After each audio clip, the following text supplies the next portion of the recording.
I lived in my home country, Iran, for 26 years.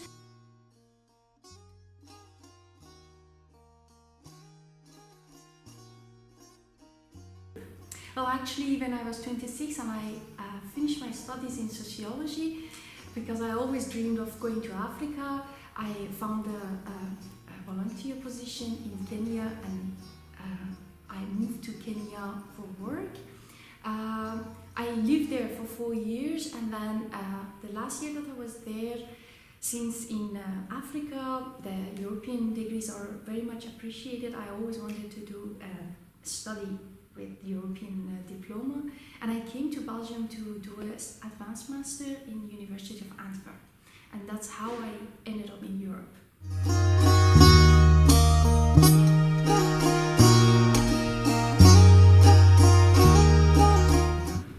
Well, the reason is that in Belgium, after I finished my studies, I asked asylum here in Belgium. I am a minority, religious minority in Iran, and we are, as a Baha'i, we are persecuted, and that's why I don't feel safe to go back to Iran. That's been always a dilemma for me, and I prefer not to be in Iran only because I want to live a life which I can practice freely my thought, what I believe in.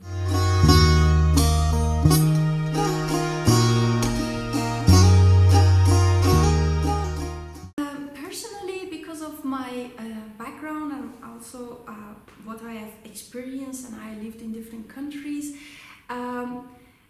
I can say that recently I can feel at home everywhere. So I can say confidently that I can live everywhere because of the people. I get along good with people, and I'm very interested in different aspects of life.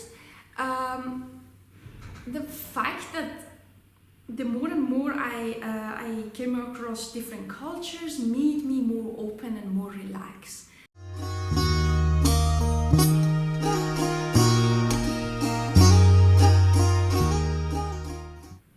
For me, it's not about European or non-European, because culture, depending on how we define culture, we are going to end up with different questions.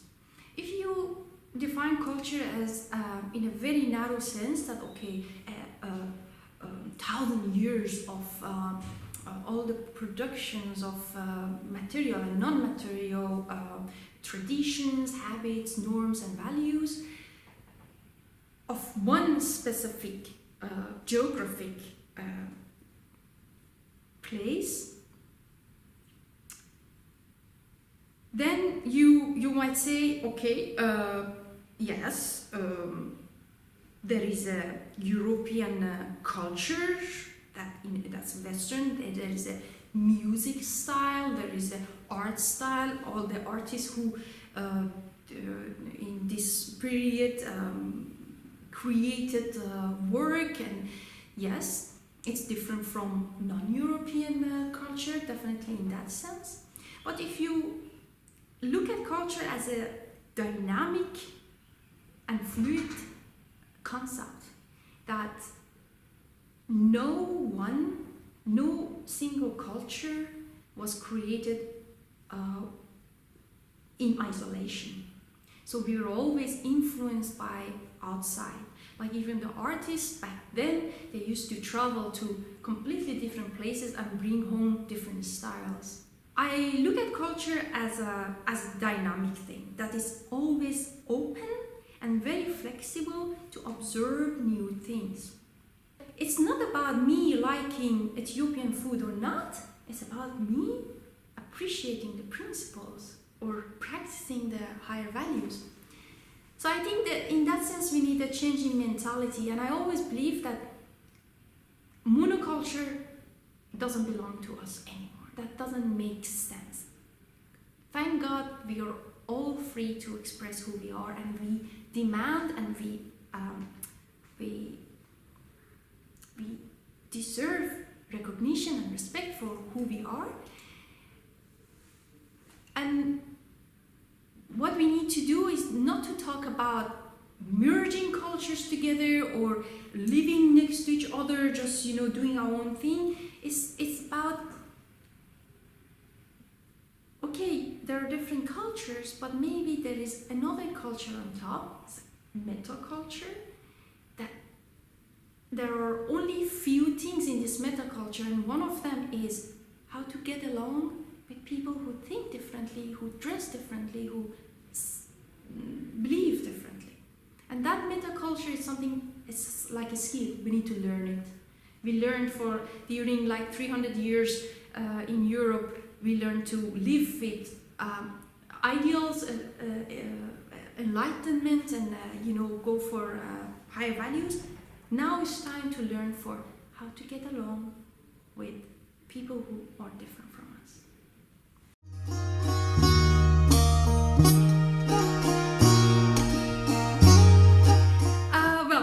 First of all, I play an instrument. It's a folk instrument called dotar, which comes from a very small region in East Iran. And it has only 2 strings. I learned it when I was 15, 16 years old. And it's a very simple instrument with 2 strings. It comes from the family of lute, so it's a string instrument. And very simple to learn. If you have the passion there for it, it will come very easily, and you don't need much education.